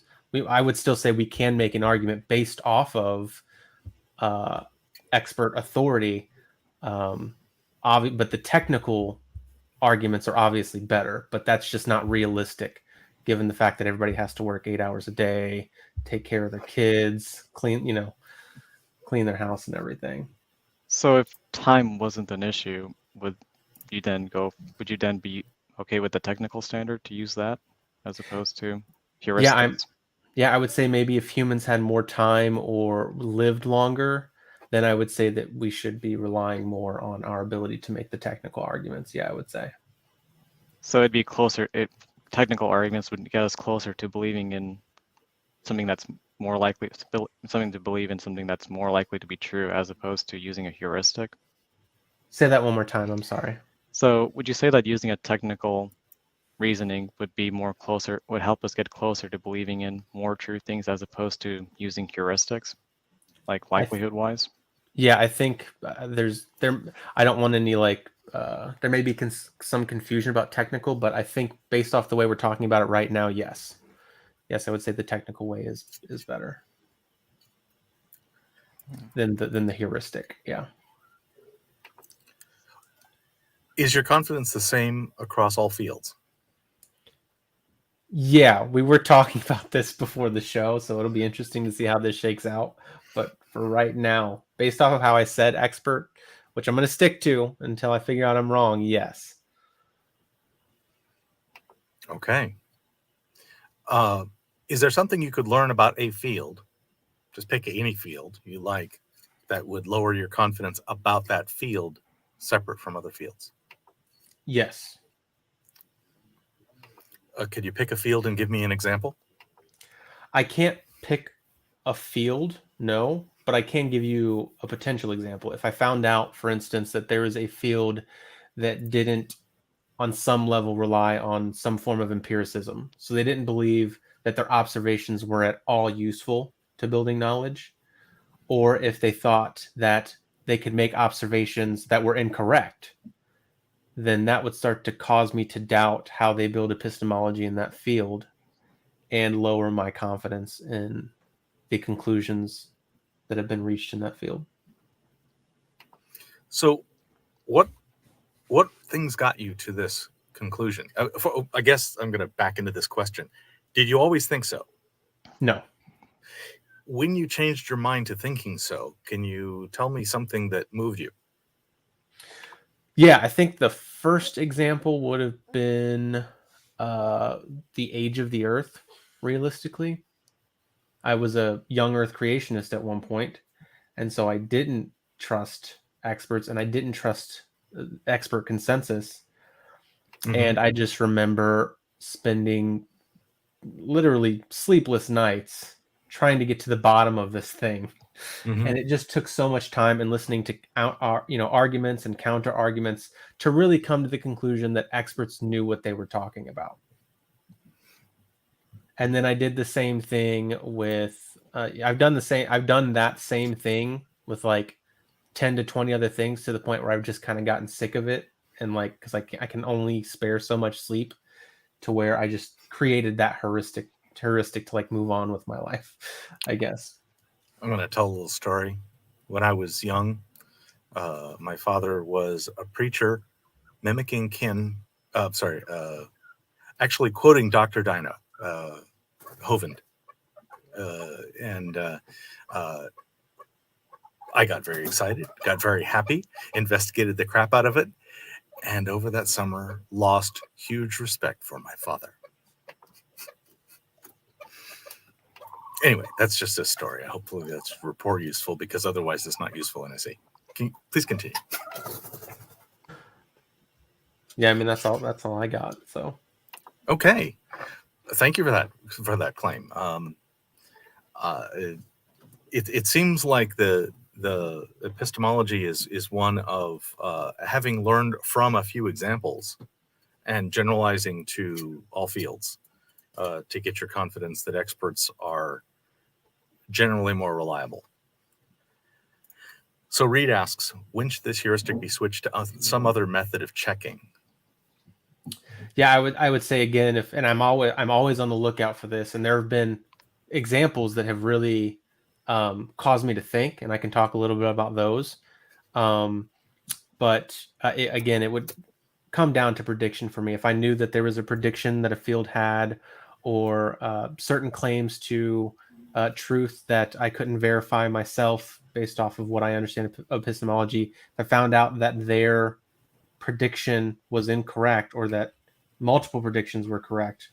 I guess a significant amount, that's arbitrary, so I don't like that necessarily. But then I would say that I would switch up my way of trying to figure out what's true at that point on that topic. Excellent. If you do learn something about that, please let me know. This is an active area of research on my part. I'm trying to expand the epistemologies I accept. It turns out over several years, I have narrowed them down so much that it's very difficult for me to believe a new thing. And I need to soften it up, figure out how to better, whatever better is. Yeah. Like one example I could think of that really caused me to think for a second until I did deeper research was I saw, and it was a meme on Facebook, of course, but just the idea that lobotomies were so popular in the U.S. at one time. And it's just like, well, experts agreed on that, and so are experts reliable? But then after research, it became pretty clear that actually experts didn't agree on that. That there was not consensus in that field, that was a good surgery. In fact, the person who invented it disagreed with the way it was being used in the U.S. And so, again, it was one of those things where it's like, oh, I'm going to have to change my mind here because this is a good example. But then on further research, I found out that there actually wasn't consensus. So we've got about 15 minutes left. And I'd like to ask a question of the panel and of anybody in the audience. Something you've changed your mind about in the last year.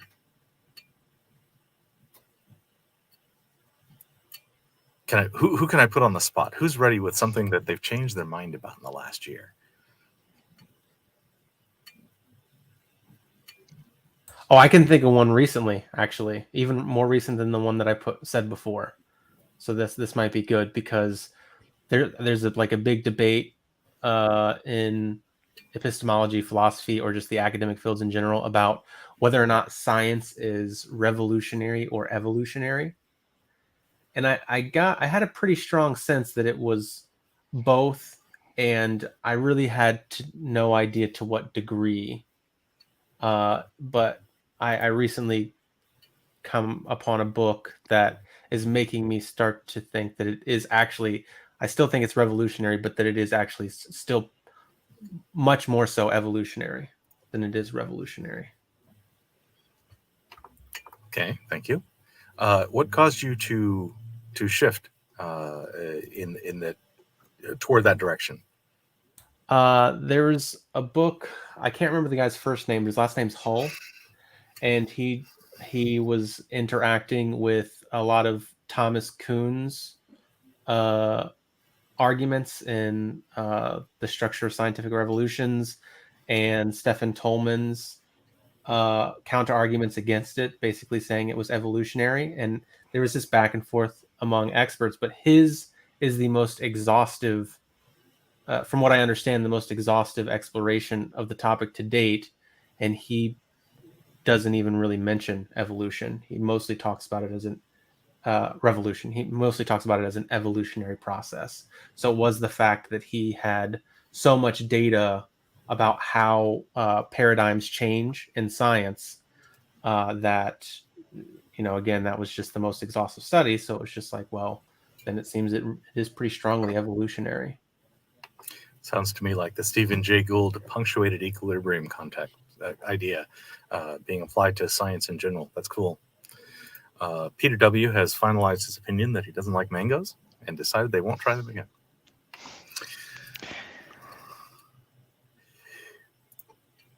Bow and Arrow has changed their mind about who Jesus really was, that Jesus was a name constructed by Pythagoreans. I think I heard this argument. And I'm interested to know whether this changed your mind about, say, the existence of some guy named Yeshua, and whether this is just about the name in Greek or the dude himself.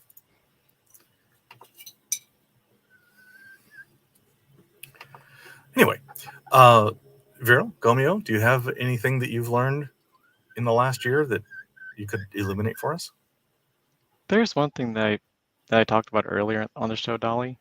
I said that I don't think we really know what's true or false. Rather, we believe things to be true or false based upon the reasoning for it. So that's my attitude towards truth. It changed like that on what I believe is true or not. What is the difference between, you said, like, knowing versus believing? Is that the change?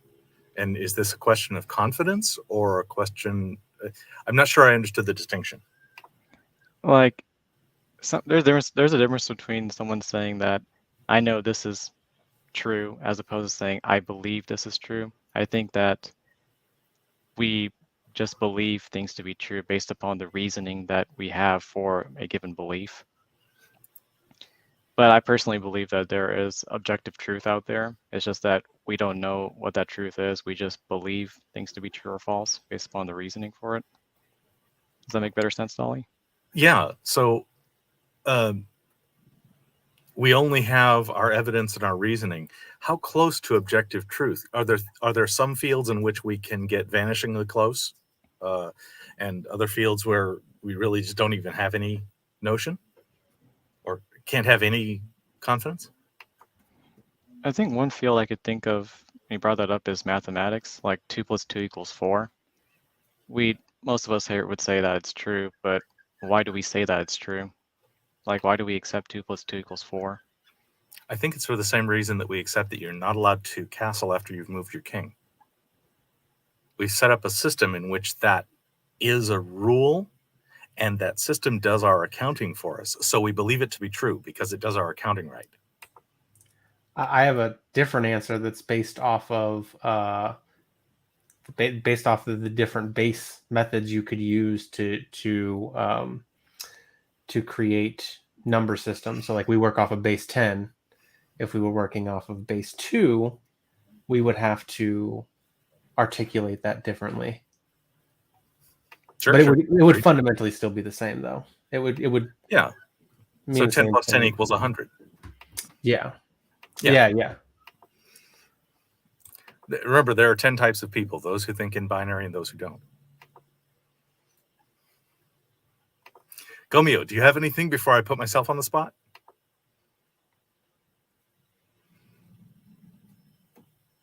You're muted. You're muted. Muted, Gomeo.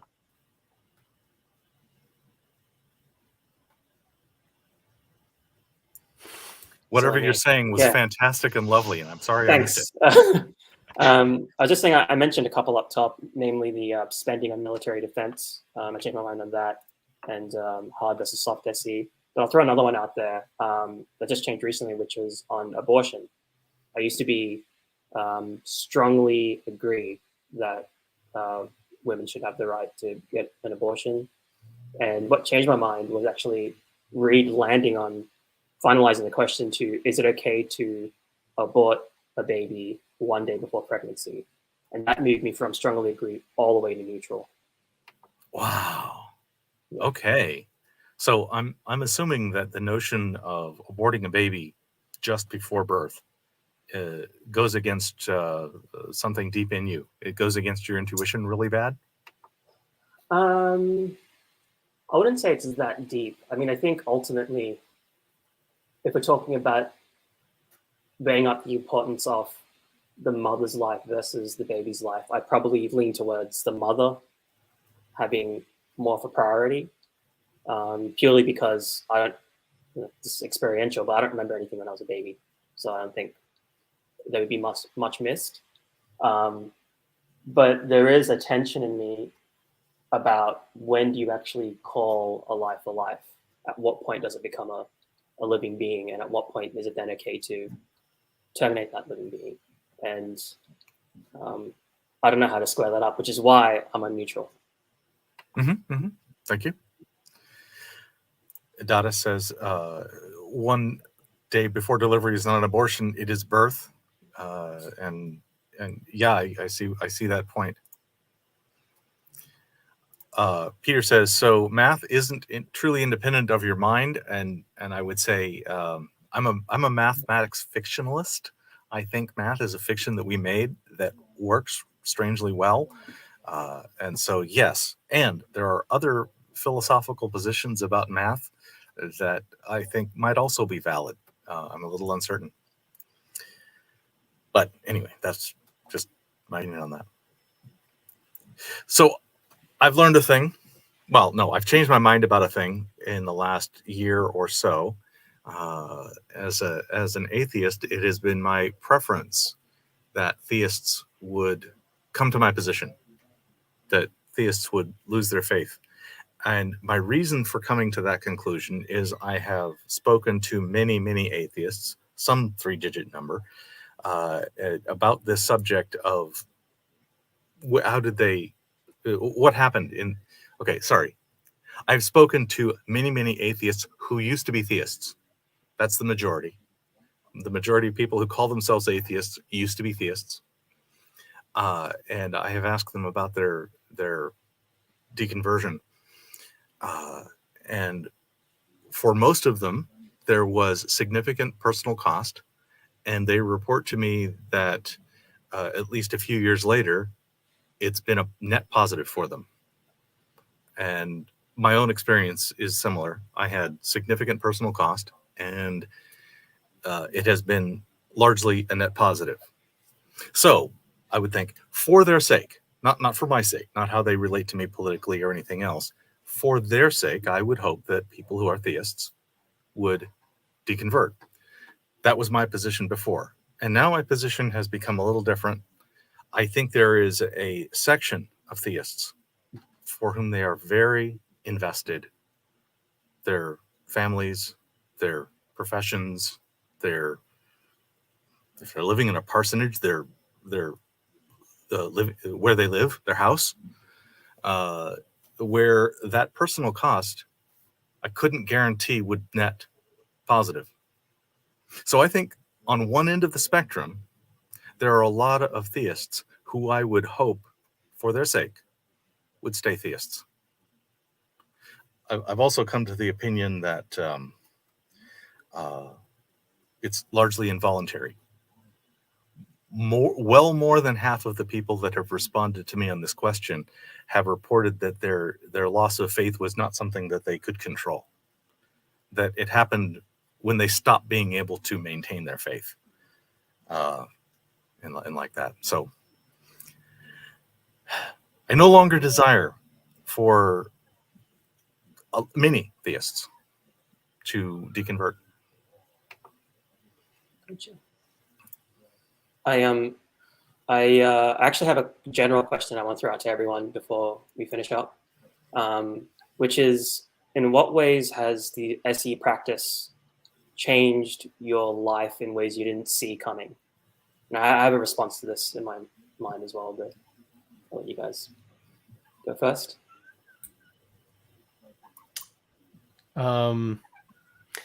Yeah, I would say that it's, well, so like being on like the team and even having to talk to other people about what SE is and clarifying it made me readjust my view of how I wanted to have conversations. But to boil that down, basically, it just made me a lot calmer in the way that I approach conversations with people on topics where I disagree with them.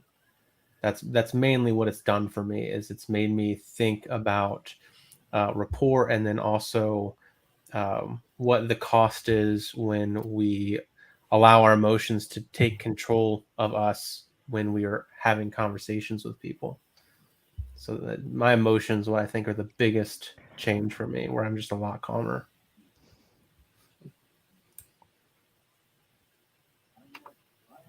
Veeral, do you have anything there? I do actually. So SC, I'd say, has really helped me figure out that there is actually a way to talk to people about topics that for most of my life, and I'm pretty sure some of y'all may have agreed me on this as well, we were told not to talk about topics such as religion, politics, and in some cases finance. We were told by adults not to talk about those topics to other people. But street epistemology helps to circumvent that issue, that talking about those topics typically can cause to other people by discussing with them as opposed to talking over them or at them or about them. So essentially, it helps to create a more civil discourse among these sensitive topics to help both people realize that, hey, what I believe in may not actually be true, and it's important for people to both benefit by coming closer to believing in as many true things and as few false things as possible. That's great. Indeed. The question said things I didn't expect. Yeah. I'm not sure that I can say I didn't expect that this might be the case, but it has dramatically improved my communication and peace within family, not only biological, but also my intimates. And largely, that's sort of like how juggling teaches you to play baseball better. Now, it's not directly one thing or the other, but if you can throw and catch better, you'll throw and catch better, that kind of thinking. Yeah. It's the skin thickening, the willingness to hear somebody out completely while holding my own opinion to the side. That's a really good practice dealing with family and intimates. And I guess the surprising thing is how much it has helped. And then also how much many of those people have come to learn some of that and therefore gain some of the second order advantage, just in terms of communicating better. And again, it's not direct. It's sort of like juggling in baseball. They're close, but overlapping. Mm-hmm. Yeah, I like that that metaphor, that analogy. I don't know what you would call it, but of the juggling and the baseball. I think, yeah, those are some fantastic responses. I heavily relate to a lot of them as well. And that on top of meeting, you know, all these awesome people, all these thoughtful people. For me, the one thing I didn't see coming was, so I'll say all my cards on the table. I'm a fairly non-confrontational person. Like, I try to avoid confrontation as much as possible. And typically how that manifests itself is I feel like I tend to become a people pleaser, especially with someone who I respect or admire and I want their approval. And I think that can come across often quite disingenuous and not authentic. And I was really surprised that doing street epistemology helped me to become more authentic. Mm-hmm. I can question some of the things they think are true and you know, challenge their beliefs on it without ever disrespecting them or making them into an enemy. And at the end, I can say, well, I feel like I know a little bit more about you now. And that's, I think, ultimately a good thing. So, yeah, net benefit overall. Condescension? Yes, and I think if I read this comment here that he was referring to my comments, probably about whether I wish theists to lose their faith. And I think that's such a good spot for us to invite Peter to come on and talk to me about it, because boy, do I not want to come off condescending, and I also want to be really honest and transparent.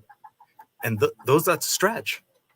That's one of those things where maybe I have to trade one thing for another in terms of not sounding condescending while being honest, or maybe there's a better way. And so, boy, do I want to invite people to teach me better ways about things. So, Peter, come tell me the thing. I want to hear you out. And with that, does anybody have any last words? We are at 2 hours, so I'm going to hit that end broadcast button when it feels like a good moment for us to quit. No, I just wanted to thank you guys. Thank you, scary Gomeo. first experience, obviously being on camera, but you guys have made it pleasant and warm and welcoming and inviting. And yeah, I look forward to doing many more of these in the future. Yeah, I second that opinion. Thank you. Yeah, during that first hour, we didn't give a lot of room for you. Sorry about that. That was okay. just how it worked. Next time, yeah, definitely come back and just take the floor. Yeah, Sounds we're good. doing these call-in shows twice a week on Saturday at 1 p.m. Pacific, 4 p.m. Eastern. I think that's 10 p.m. Europe time. And in Gomeo's time, it's freaking 9 o'clock in the morning. Yeah, somewhere between 5 and 6 a.m. Yeah. Are you in Australia? Yes, Melbourne, Australia. Melbourne. Okay. Yeah, I'd like to brush up on my Melbourne accent, so maybe you can teach me things. I don't feel like I have much of an accent, so I'm probably the wrong person to be talking. No, you have no accent at all. Absolutely none. Yeah. None. Absolutely. I have a Not California. that I would be offended, but yeah. Okay. And Gomeo, you don't have a YouTube channel yet. That's Not right. yet, but yeah, I'm hopefully going to get one soon. I'm working on that. I need to get the equipment first, and yeah, I do want to plunge headfirst into doing the practice out and about, and yeah, I'm in the content creator club with Martin is helping me out. So yeah, hopefully something will come up soon. Okay, so get off the screen. Hang on, Veeral, you do have a YouTube account. I do. You do have a YouTube channel, and I was looking at it earlier. Tell me a little bit about it. So right now, the current videos that I have on my channel, it's a trilogy dedicated to helping people understand and know about the foundational information regarding critical thinking, which includes topics like foundation information regarding logic and argumentation. So essentially, you can think of the videos right now on my channel as a little starter pack for. Yep, there it is on screen. You can think of those videos as a starter pack for becoming a better critical thinker. Essentially, also, like if you are someone who was like, where do I start, or how can I better understand the topics of discussion in secular communities like debates, street epistemology, etc. These videos can help people better understand the fundamentals of it, so they can be like, okay, I understand this better now. So the topics don't seem so esoteric to you if you're listening to it the first time. Cool, thank you. And Quayd? Yep, mine is What's Your Argument? And I try to make it straight epistemology. It is formulaic, though, just so you know. I tend to ask roughly the same questions. I am mostly just doing it. I'm doing it inconsistently, and I'm doing it with in hypothetical scenarios where I'm talking about how I would go about a discussion that has already been had in a debate or something. But I will eventually be hitting up some local colleges and hopefully doing some SE there. I'm also still interested in doing it online too. So if anybody ever sees me go live, feel free to come on and we can talk about anything you want to talk about. I like Reed's comment, and thanks, Gina. Reed's comment. Yes. For yes, of course. Why not? That's actually where I got the idea for my channel name from. The Fantastic. term viral videos. It's a good thing. Regarding like being formulaic about your SC and that kind of thing, I have it on really good authority that even Peter Boghossian says that street epistemology is open source. It's completely okay to even sound like another SEer. This isn't something where somebody's holding copyright or says, "Oh no, that's my style. You shouldn't something." We're not even at all like that. So good. Thank you. And with that, see you next time. Bye.